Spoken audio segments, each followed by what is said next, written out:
You have to keep saying to yourself, that's possible for me. I'm willing. I'm open. I'll receive that and not put a lid on it.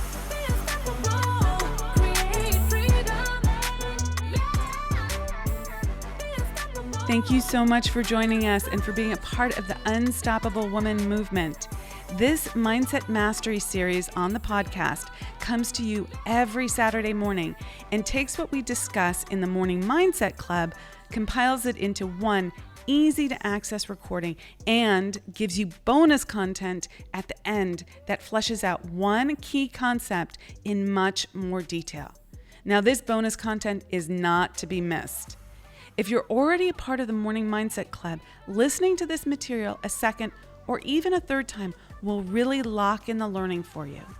If you haven't yet joined us in the Morning Mindset Club, we'd love to have you, and it's free. There's no charge to join, and you will receive this material in short, daily snippets as they come out every morning, along with a specific implementation practice and mastery check-in.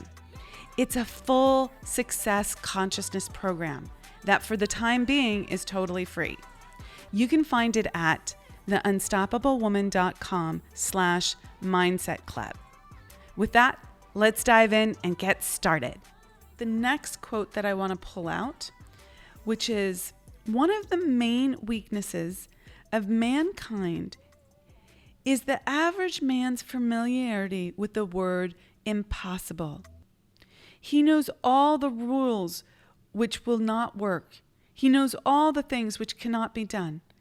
This book was written for those who seek the rules which have made others successful and are willing to stake everything on those rules. A great many years ago, I purchased a fine dictionary. The first thing I did with it was turn to the word impossible and neatly clip it out of the book. That would not be an unwise thing for you to do. Success comes to those who become success conscious. Failure comes to those who indifferently allow themselves to become failure conscious. The object of this book is to help all who seek it to learn the art of changing their minds from failure consciousness to success consciousness. Woo! Love that. Okay, so there's a habit. There's what we've been trained to do, to think it's impossible, to be failure conscious, okay? To pay attention and look at and give energy to all the things that aren't working, all the struggles, all the roadblocks, all the reasons why it can't happen, why you're not capable, why you can't do it, why you should stop. That is not how to be unstoppable. If you want to be unstoppable, you have to have success consciousness. You have to look at how you can succeed, how it can work, where the opportunities are, what the things you can do are, and get started with that. That is what you need to focus on.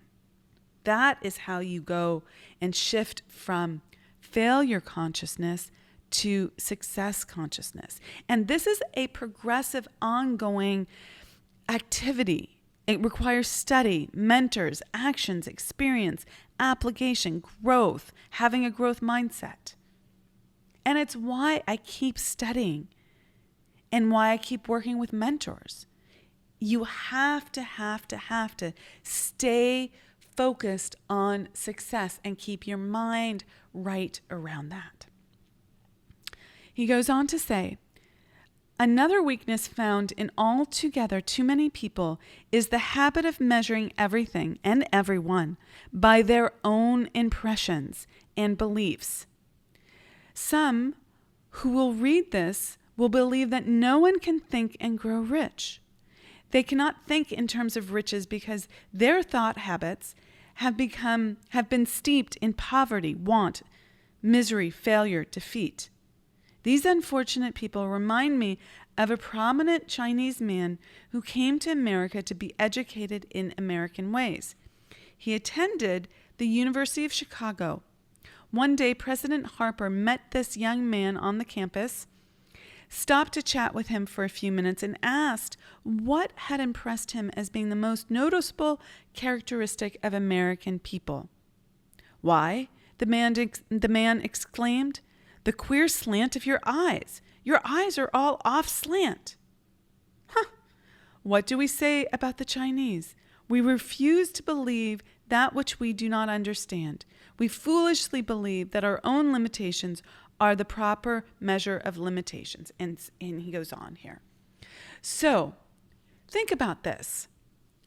Because of your upbringing, because of your culture, because of your circumstances, who you have been surrounded with, what beliefs you have been indoctrinated in, what experiences and limitations you've had in your life experience will determine what you think is possible, how you see the world.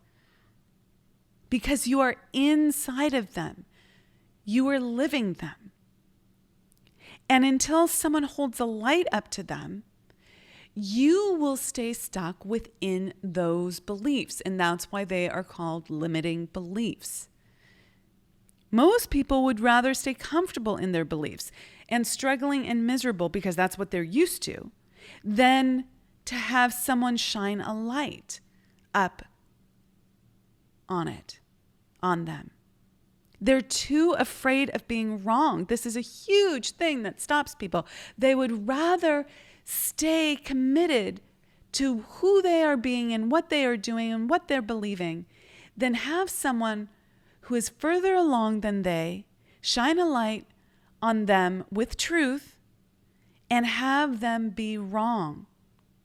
They're afraid of being wrong, and this holds them back. I made a decision. And it is a decision a long time ago to accept the truth. And quite frankly, you must do that if you want to succeed. Accept the truth. Make the decision to accept the truth. Truth with a capital T. And I decided to accept the truth and listen to my mentors. Did it hurt sometimes? Yes. Was I confronted with things I did not want to see, that did not feel good to see, that felt bad? Absolutely. But what I did was I did everything they said anyway. When they said, invest in this program, do this, I said yes, even when I didn't have the money.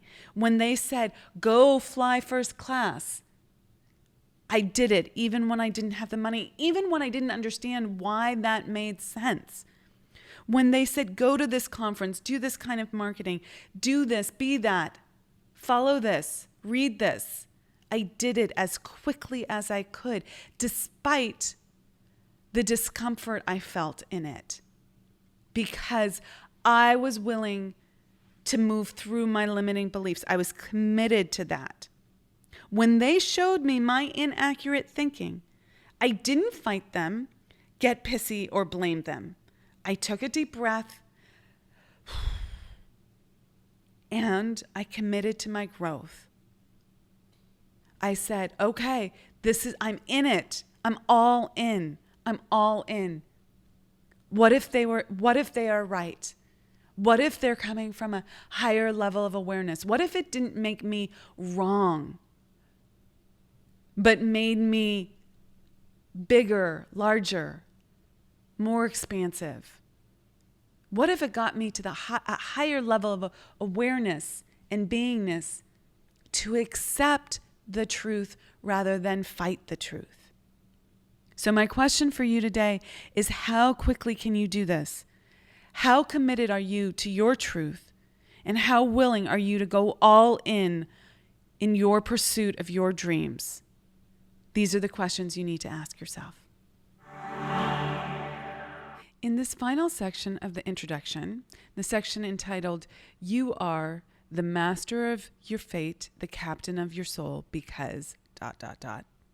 Hill writes, when Henley wrote the prophetic lines, I am the master of my fate, I am the captain of my soul, he should have informed us that we are the masters of our fate, the captains of our souls, because we have the power to control our thoughts. This is so key, you guys. You have the power to control your thoughts. And yet, if you really take a look at everything you're thinking, it's like a monkey mind, right? It's going in a gazillion different directions. It's reactive. And we tend to not think that we have the ability to control our thoughts, nor choose and decide to do so. And this makes us a victim to circumstance, if you will, victim to the outside world determining what we think. Now, our thinking is our creative ability. It's what allows us to translate an idea, spiritual seed, into something that is physically made manifest in this world, some result. Our thinking is what is that creative mechanism.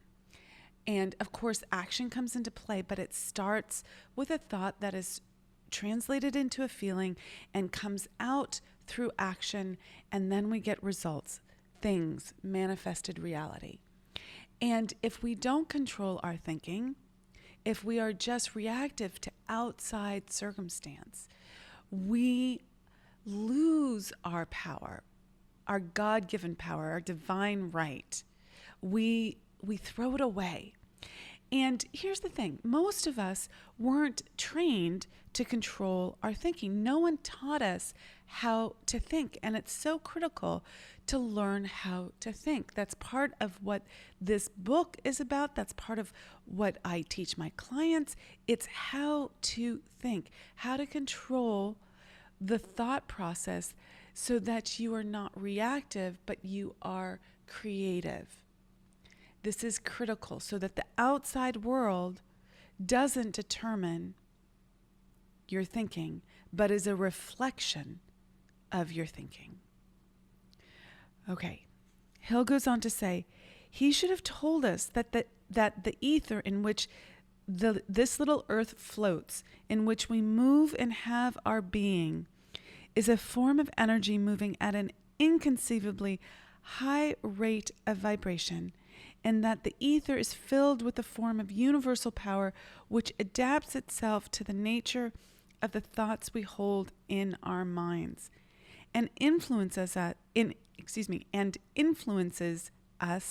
in natural ways to transmute our thoughts into their physical equivalent. So I just described this process, but I'm going to do it again.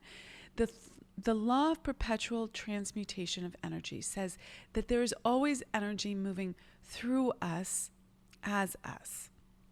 And our creative ability is our ability to think. And when we think thoughts, that is impressed upon the energy that is moving through us as us, and turns into or is transmuted into things. There's always a transmutation. Now, sometimes we have constructive thoughts, things that are leading us positively towards what we want, and sometimes we have destructive thoughts that are contrary to what we desire. But energy is always moving into form and out of form. Let me say this again. The law of perpetual transmutation of energy says that all energy is moving into and out of form. This is like the tree. The tree grows, it puts out leaves, the leaves go to the ground, they fall in the fall to the ground, they decompose, they become soil. That soil gets transformed into coal over time with pressure. That's dug up as peat or coal or whatever. It's put into a furnace. It's used to heat a house. It's turned into energy for heat.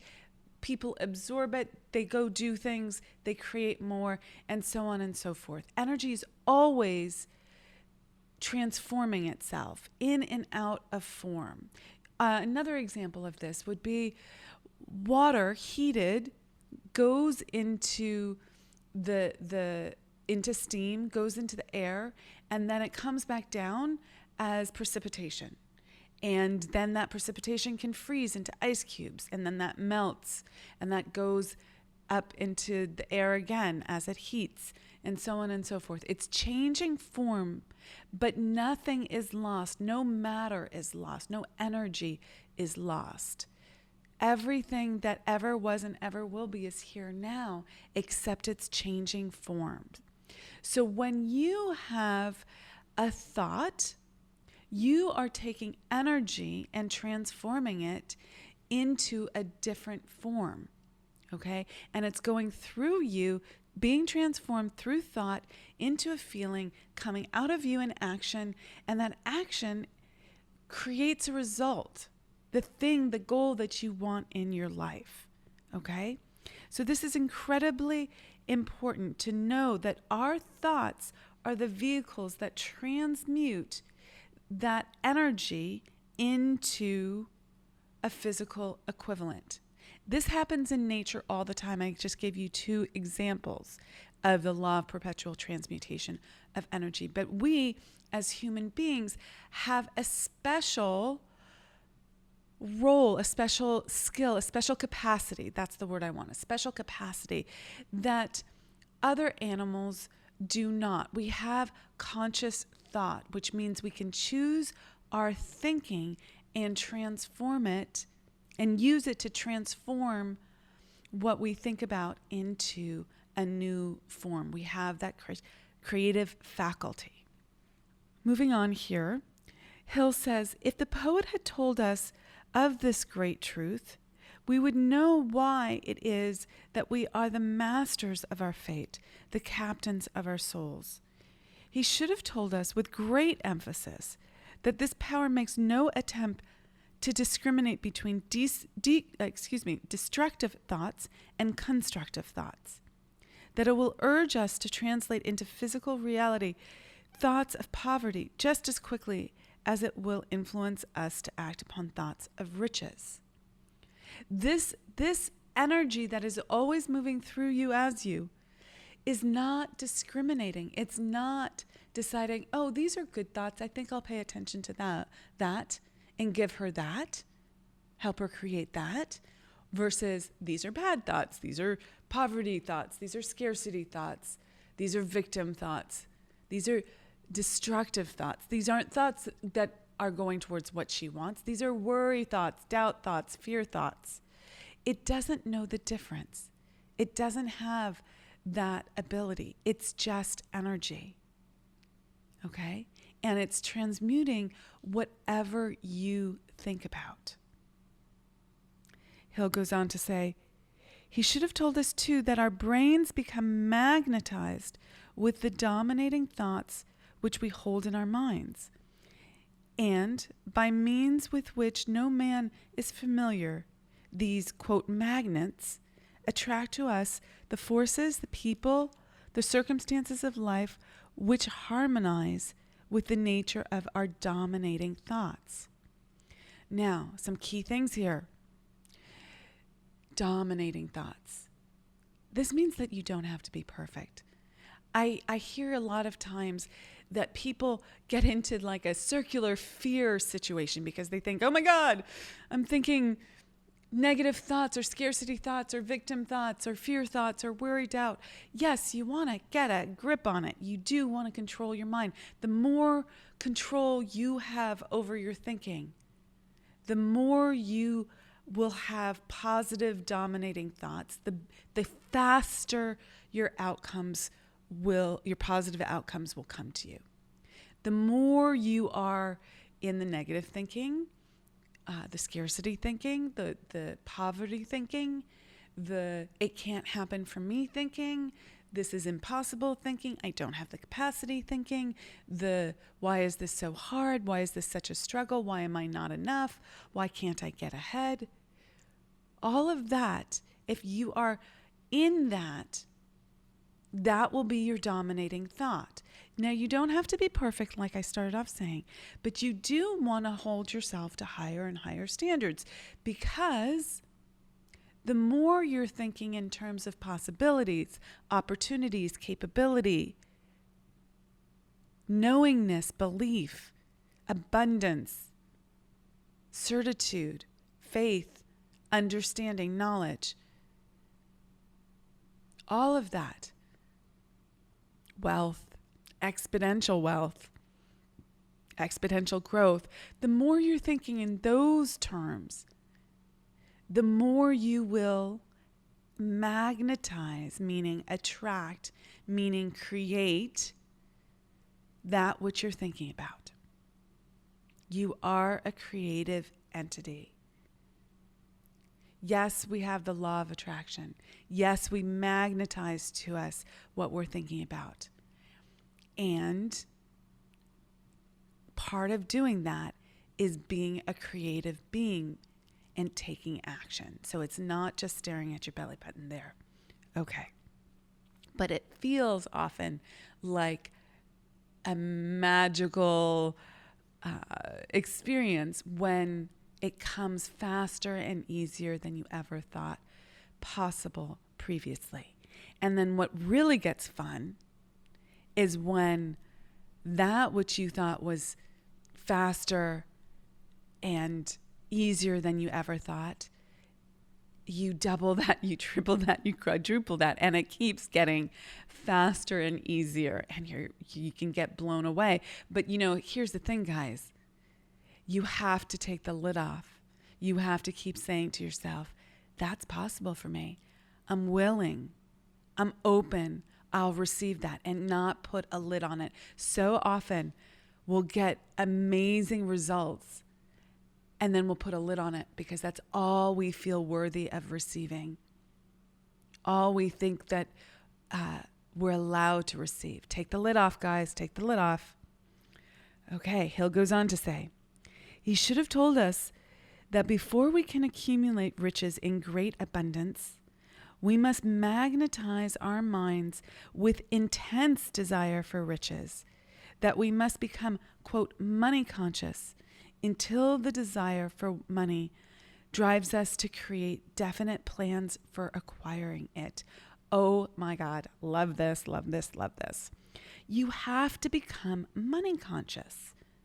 Okay, you have to become money conscious, which means you hold that as the dominating thought. It's possible for me. I can have that.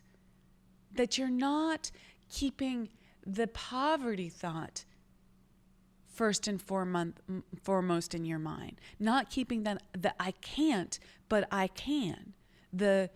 It's possible, not it's impossible.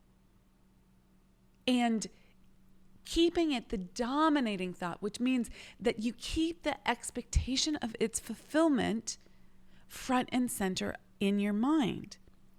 And yet what happens for many people is that their self-worth issues come up, their double binds come up, their loyalty packs, the paradigms, the belief structures in their subconscious start keeping them stuck at a certain set point of poverty, of what's possible. And they go back to thinking, it can't happen for me, or what if I want that and I can't have it, or what if I want that and I'm setting myself up for disappointment, and the nervous niggle comes up and you reduce what you're going for. And this happens so often based on our upbringing, based on our current environment, limiting our ability to see what's possible for ourselves. So you must train yourself to have money consciousness. Now, if money isn't the thing that you're really going for here in the Think and Grow Rich world, I think most of you probably are or have a component of that. Maybe riches has to do with the relationship, or maybe riches has to do with a goal that you're setting, like you want to achieve an Oscar, or you want to get an Emmy, or you want to win the Super Bowl, or you want to win Wimbledon, or you want to become an Olympic athlete, or you want to be in the movies, or you want to be on TV, or you want to be on a talk show. You have this goal for yourself that may not have an immediate monetary equivalent, but it's something that you really want. That too is money consciousness. That's wealth consciousness. That's goal consciousness. Okay? So you want to be able to hold that consistently for yourself. Consistently for yourself. Okay. Hill talks about how to make the best use of the rest of this book, and he lays out some suggestions for approaching the work. He says, approach it with open-mindedness. That's so important. What you know now is not what you need to know in order to get the results that you want. If you already knew what you needed to know to get to the results that you wanted, you would have already gotten those results. So you have to stay open. You have to stay open-minded, because if you're getting the results that you want, which I'm excited if you are, but let me play this out for you. If you do not constantly have a bigger goal for yourself, you will be in a state of starting to die, of starting to disintegrate, of starting to contract, of starting to become smaller. So you should always desire more. You should always have bigger goals for yourself. Always have results that you have not yet achieved, but desire to achieve. You never want to be satisfied. You can be content. You can be proud of yourself for what you've achieved. You can enjoy what you have right now, appreciate that. All of that is great. But if you don't have further results that you're going for, then you are in disintegration instead of growth. And so you want to always be open-minded. I read this book every day thinking, how can I learn something new here that will help me get to where I want to go?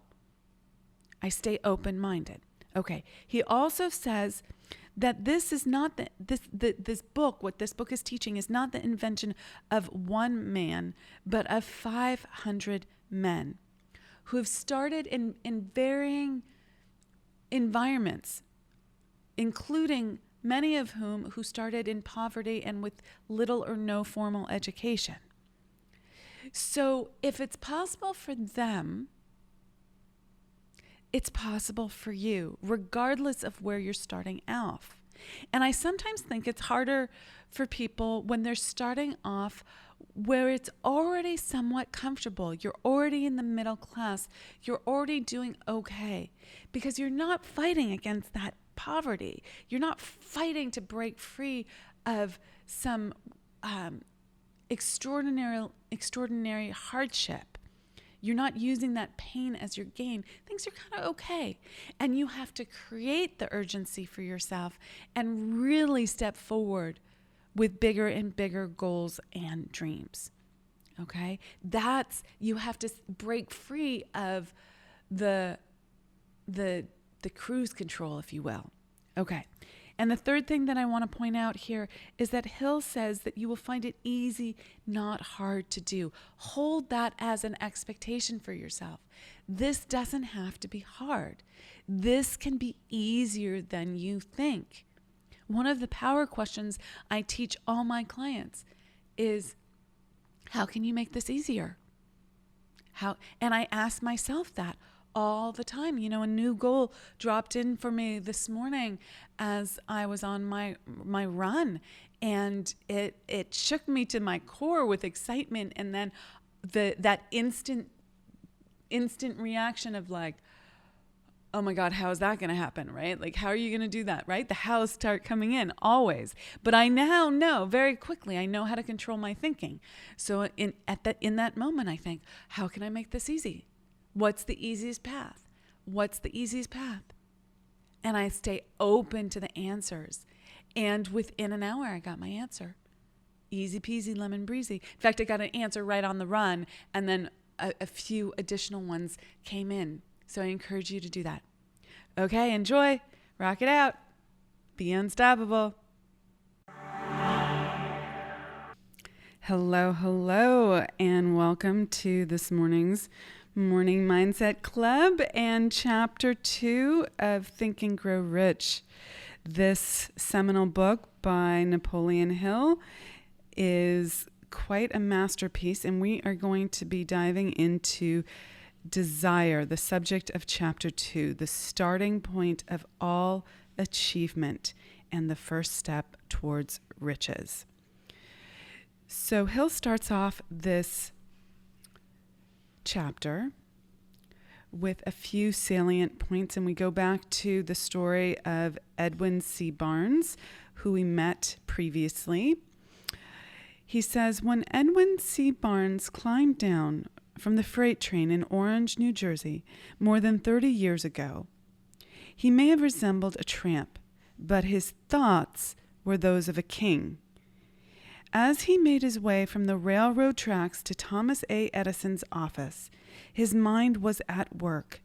He saw himself standing in Edison's presence.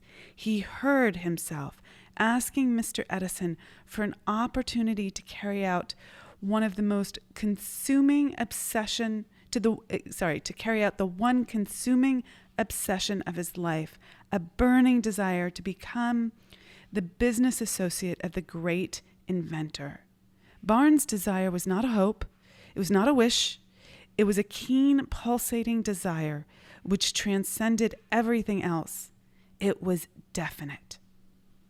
Okay, so many good nuggets just in these first few paragraphs of Chapter 2. So the things I want to point out here to you is that Hill describes Barnes' way of moving forward very specifically, and he talks about the visioning process here, even though he doesn't actually call it out as such. That is what is happening here.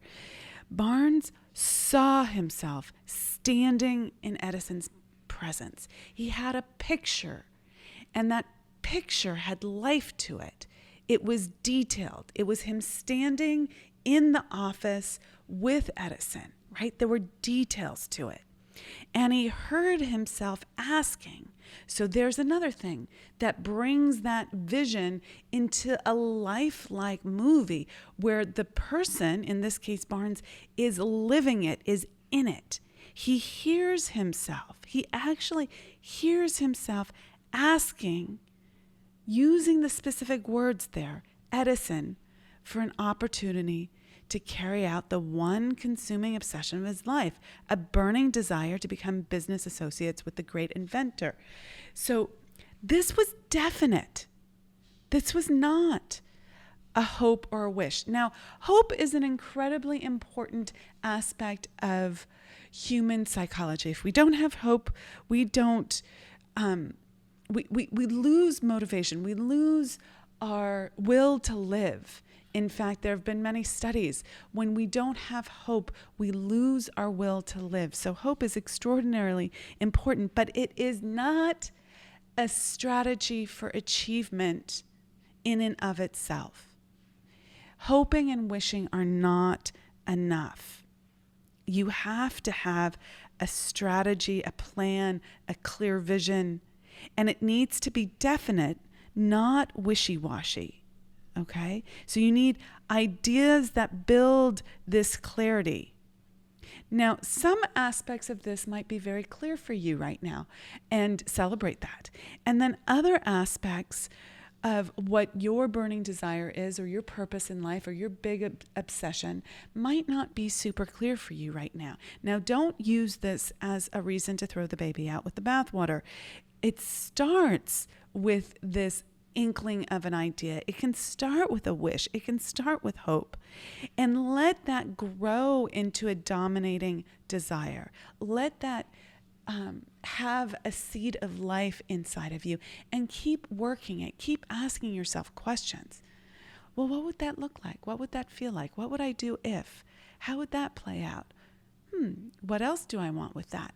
Right? Ask those follow-up questions, and you will get a clearer and clearer picture.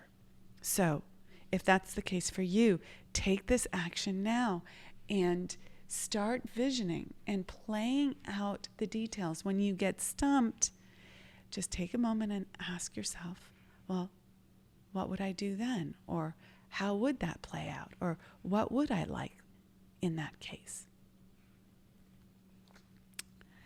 Okay, so now he goes on to say, and I'm reading here, a few years later, Edwin C. Barnes again stood before Edison in the same office where he first met the inventor.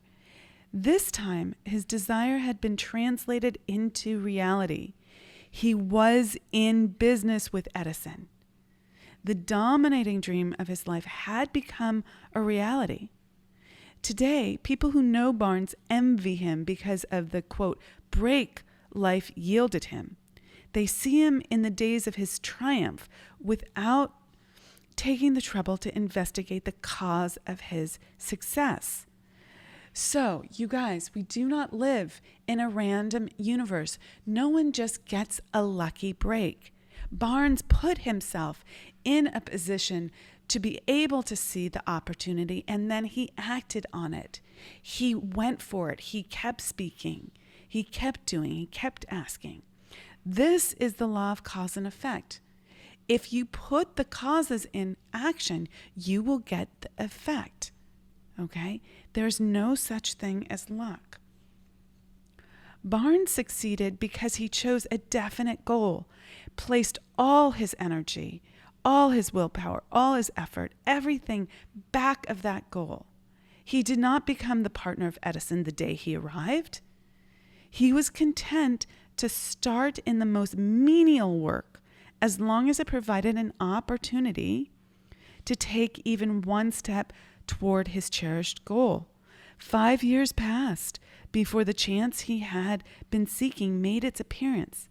During all those years, not one ray of hope, not one promise of attainment of his desire had been held out to him. To everyone except himself, he appeared only another cog in the Edison business wheel. But in his own mind, he was the partner of Edison every minute of the time from the very day he first went to work there. Ooh, such juiciness there. 5 years. 5 years. That is it. He had a definite goal and he held it in his mind's eye for 5 years. He did not give up despite outside circumstance. Can you hold your desire as a dominating thought for that long? Most people can't hold it for more than 10 seconds. What if you gently increase the time period with which you held this desire? I know you want it sooner than later. I know that you don't want it to be 5 years from now. You want it now. Of course you want it now. But oftentimes,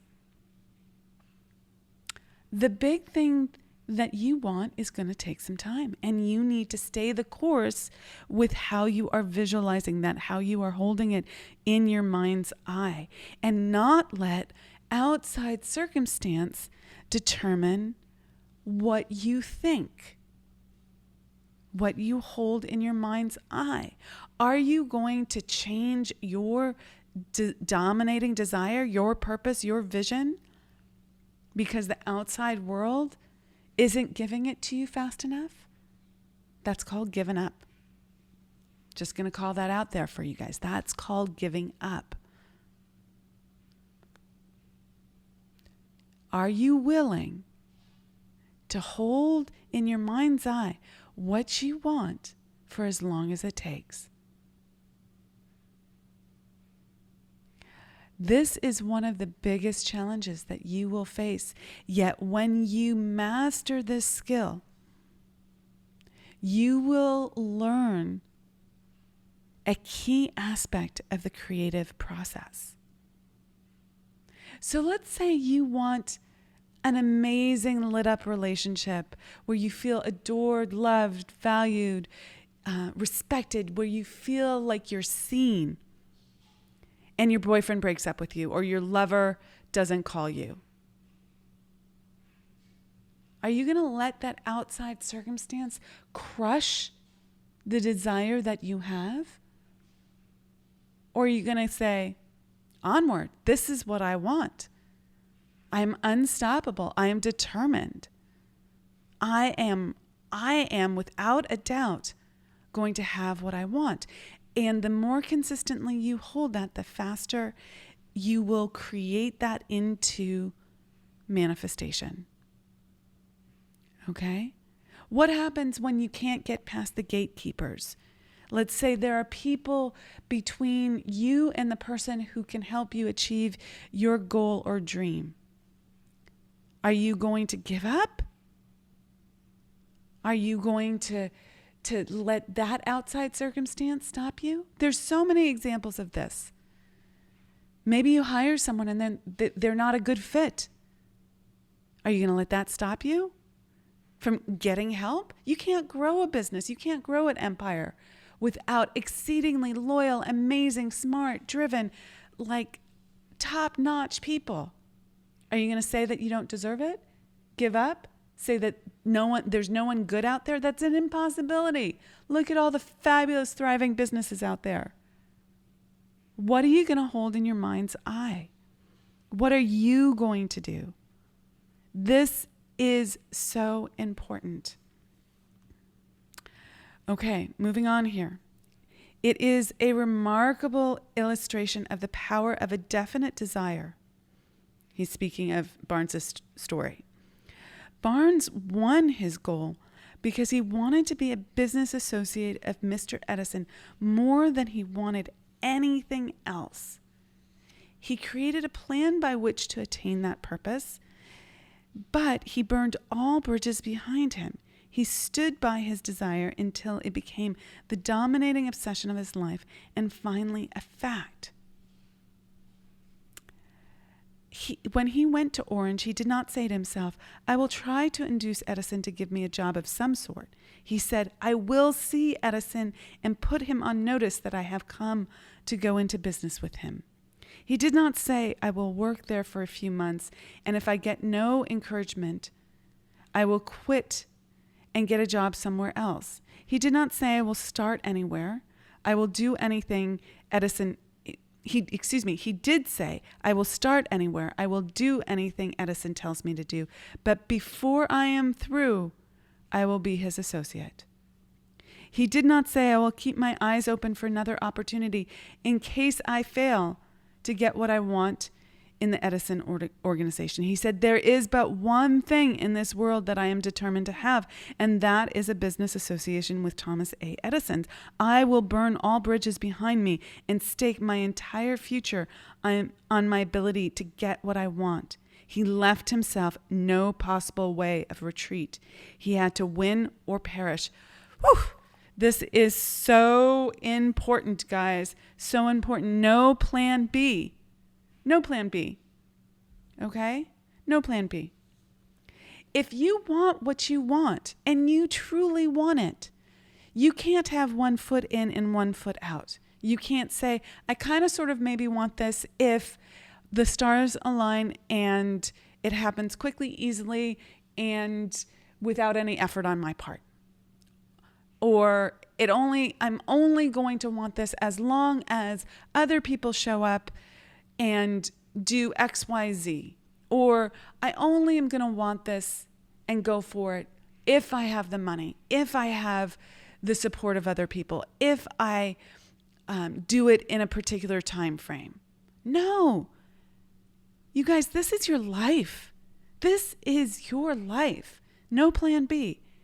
You get to want what you want, have that big stretch goal, that big desire, and then hold it and cut off any other possibility. This means if you want to be with a certain person, you want to be in partnership with that person, whether it's a romantic partnership or a business partnership, or you want to be at a certain level in your business. You want it to make a certain amount of money. You want it to have a certain amount of impact, or you want an empire and it looks like, 5 jets and 50,000 employees. I don't care what it is.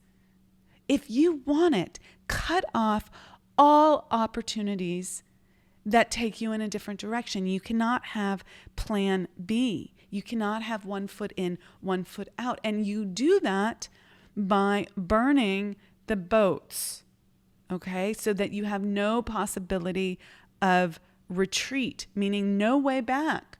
You have to win or die. Whew. That's an intense amount of commitment. Do you have that level of commitment? Do you? Do you want it badly enough? Do you want it badly enough? You have to want it badly enough. Now, when I first started along this journey of learning this material, of not just learning it, but living this material. You guys, that is such an important distinction. I hear all the time from women, oh, yeah, I know that. They parrot it back from me. But when push comes to shove, they do not make committed decisions that show me that they are living this. And this will give them the same results that they've always had. It doesn't move you forward. So you must start now making committed decisions that cut off any other possibility, cut off retreat, cut off going backwards. And what does that mean? That means you have so much at stake that you cannot help but go forward. Let's read how Hill describes it. Okay, where are we here? He says, a long while ago, a great warrior faced a situation which made it necessary for him to make a decision which ensured his success on the battlefield. He was about to send his armies against a powerful foe whose men outnumbered his own. He loaded his soldiers onto boats, sailed to the enemy's country, unloaded soldiers and equipment, then gave the order to burn the ships that had carried them. Addressing his men before the first battle, he said, "You see the boats going up in smoke. That means we cannot leave these shores alive unless we win. We now have no choice. We win or we perish." And they won. Every person who wins in any undertaking must be willing to burn his ships and cut off all sources of retreat. Only by doing so can one be sure of maintaining that state of mind known as a burning desire to win, essential to success. I'm telling you, this is so critical. Otherwise, you will find your desire fading. You will get distracted. You will procrastinate. You will think and do other things. You will let other things fill your time. You will start ignoring what you really want, and it will fade into oblivion. And then you'll try again. You'll get all excited about something new. But you won't make a committed, burn the boats decision, and it will start again. This is why I require such a high level of investment when people work with me, both in time, energy, commitment, and quite frankly, financially. I tell them when they start working with me, your way doesn't work. My way does. Will you do everything I tell you to do quickly? And if the answer is no, or if they stop doing it, we stop working together. It requires that level of commitment to get to extraordinary levels of success. If you want exponential success, if you want exponential wealth, if you want to achieve your big goals, if you want to actually live out your purpose and potential, you do not have to be perfect, but you do have to be committed. You do have to be committed.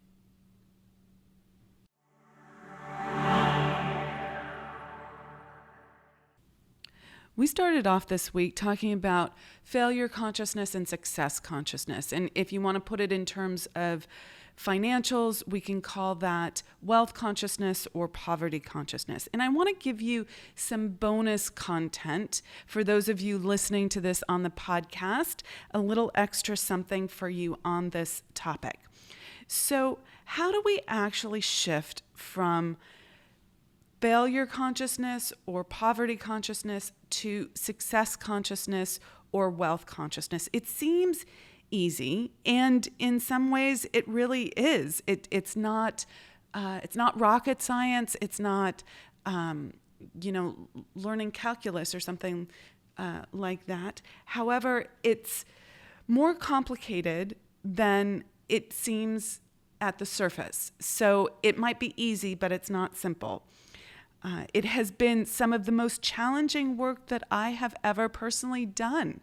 And you might want to ask yourself why that might be. Why might it be that going from a poverty consciousness, or you could even call it a middle class mindset, right? Because it's not a wealth mindset. So let me rephrase that for you, because poverty comes in all different forms and shapes, and you don't have to be down and out to have a limited consciousness about money. It can come somewhat insidiously in the form of good enough, or being in the middle class where things aren't terrible, terrible, terrible. You're not wondering where your next meal is going to come from. But still, to put it in dramatic light, to really call it forward and make it clear for you, I'm calling that poverty consciousness, because it's not wealth consciousness, okay? So why might it be so challenging to make that transition? And I want to give you some of the reasons that might be, to help you really unpack that, see it for yourself, so that you can make a change and make that change quickly and start taking action on this. So the first thing that I want to share is that we tend to have black and white thinking about this, all or nothing thinking. She's talking about total poverty, okay? And that's not me, right? If you're in the middle class and you're doing all right, you're not thinking about yourself as totally impoverished. And so you throw the baby out with the bathwater and you say, okay, that's not me. But that is black and white thinking. And the thing is that it is progressive. We want to see exactly where you are right now, and you have to be honest with yourself about that and not go into this all or nothing black and white thinking. So if it's not total poverty, then I'm just fine. Well, actually, take a look at that. Without diminishing yourself or cutting yourself off at the knees, take a really good look at the results that you're getting. Are you making the kind of money that you want to make, if we want to put it in terms of finance? It's now, of course, wealth is something that's way beyond just money. Money is absolutely a key essential piece in living in our day and age in society. It's a huge resource for us. But wealth comes in the form of health. Wealth comes in the form of relationships. Wealth comes in the form of time.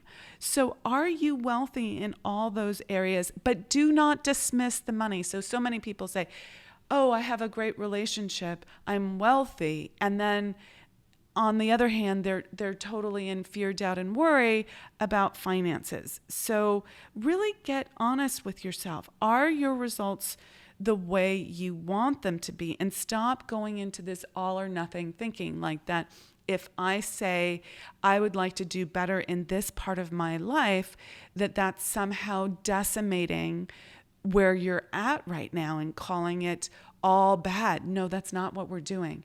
Hold up a light. Acknowledge how great things are right now, and acknowledge how you want things to be better. Don't go into black and white thinking there. Okay.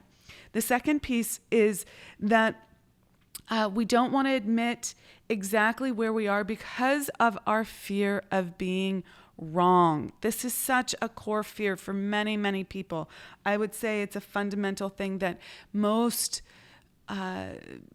people I encounter are challenged with. They will come up with all sorts of stories about why something is all right in order to protect themselves from being wrong. Okay, so it's all right to make this amount of money. We're doing all right here because they don't want to be wrong about life or wrong about what they're doing.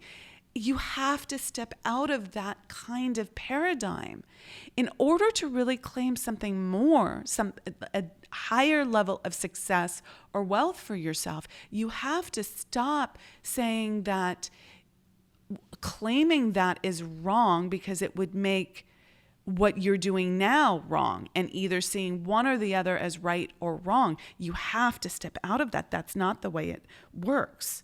Okay? So people do that in order to protect themselves and, quite frankly, their self-esteem from being wrong. And in order to really grow into success and wealth, and to have a success consciousness and wealth consciousness, you must be honest with yourself about the stories that you're telling yourself that are keeping you in this paradigm.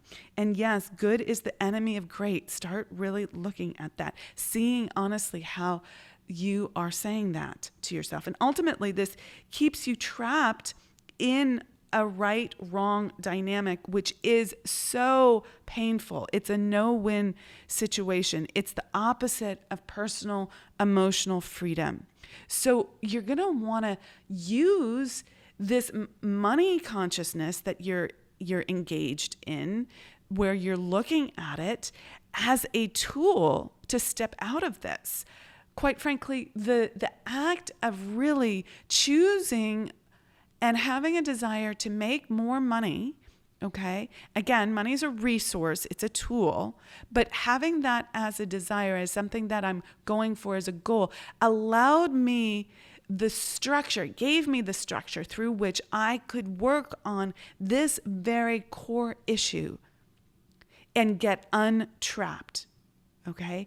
And it transformed my mindset, because being trapped in the wrong right dynamic, I'm either right and you're wrong, or you're either right and I'm wrong, and that whole fundamental thing, or this situation is right and that situation is wrong. When you are in that paradigm, that is, and listen up here, guys, that is the ultimate poverty mindset. That is the ultimate poverty mindset. There is no room for growth there. You don't have the ability to move beyond it. You are trapped. Okay? And you can't see, if you're stuck in that, here's the thing, you can't see your way out of paper bag. Okay? You're going to go around in circles there. You can only see as far as you can from your current level of consciousness or awareness.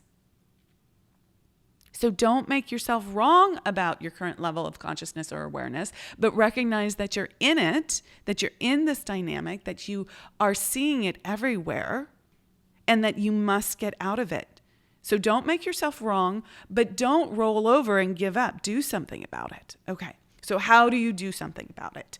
And fundamentally, this is really, I can't stress this enough, but it's about working with people, getting the knowledge from someone who has done it before you, who has already done exactly what you want to do. But this is going to require something from you. There are no shortcuts here. There are no shortcuts here. Let me repeat that. There are no shortcuts here. You can't remain the same person, doing the same things, making the same types of decisions, and change and become more and create a wealth consciousness and create a success consciousness and then have the wealth and success that consciousness leads to.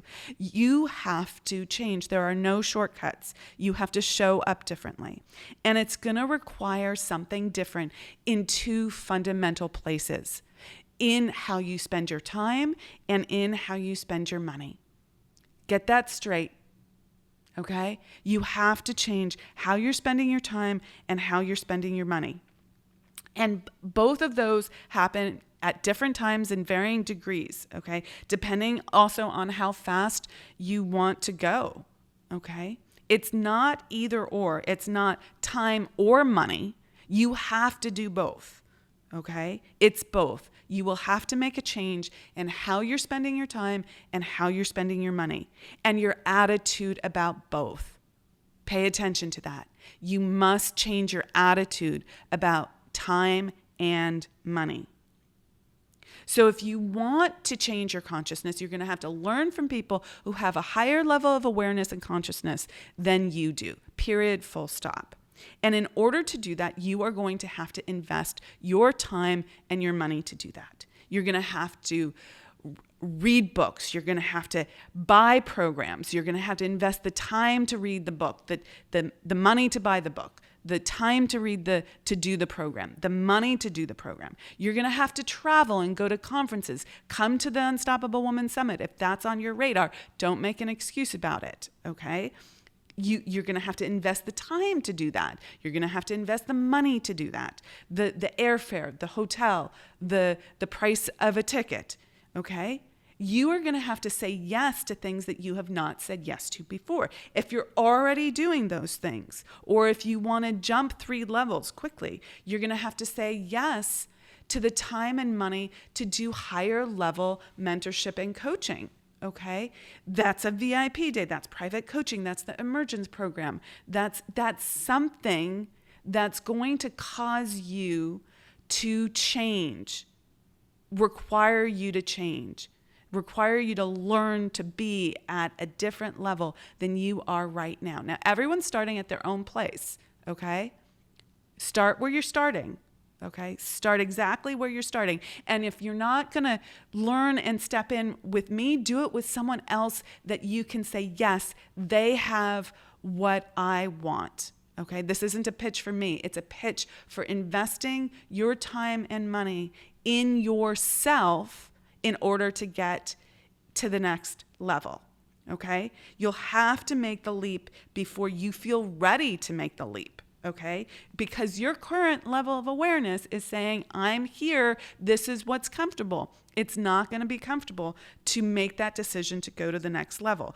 All the I can't do it comes up, or I'm not worth it comes up, and you must decide that you can and that you do deserve to do it, that you do deserve to have what you want, that you are worth it. Okay. And you have to step out of going back to the right-wrong paradigm. You have to step out of making the decision to step forward into whatever your next step is wrong, whether it's a program, coaching, whatever it is, travel, doesn't matter. People make it wrong by saying that's too much money or that's too much time. That is you being in a right-wrong paradigm.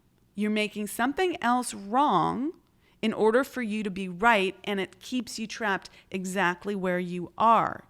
You have to step out of making other people, other things wrong, and making yourself wrong. Both of those things are equally unsustainable. So making yourself wrong would look like, I don't have the ability, I don't have the time, I don't have the money, I don't have the confidence, I don't have the belief. All of that is making yourself wrong, okay? What if you did? What if it just is, and you want it, and you desire it, and you go for it? Step out of that paradigm and choose from a place of desire, of where you want to be. Make decisions from where you want to be, not from where you are currently. So important. And the last point on this is that it's always a constant stretch. Okay? Stepping into a success consciousness and success is always going to stretch you. You must embrace that.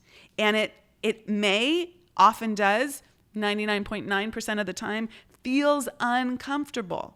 Okay, you must choose what you want regardless of that, what you desire regardless of that, even though it's uncomfortable.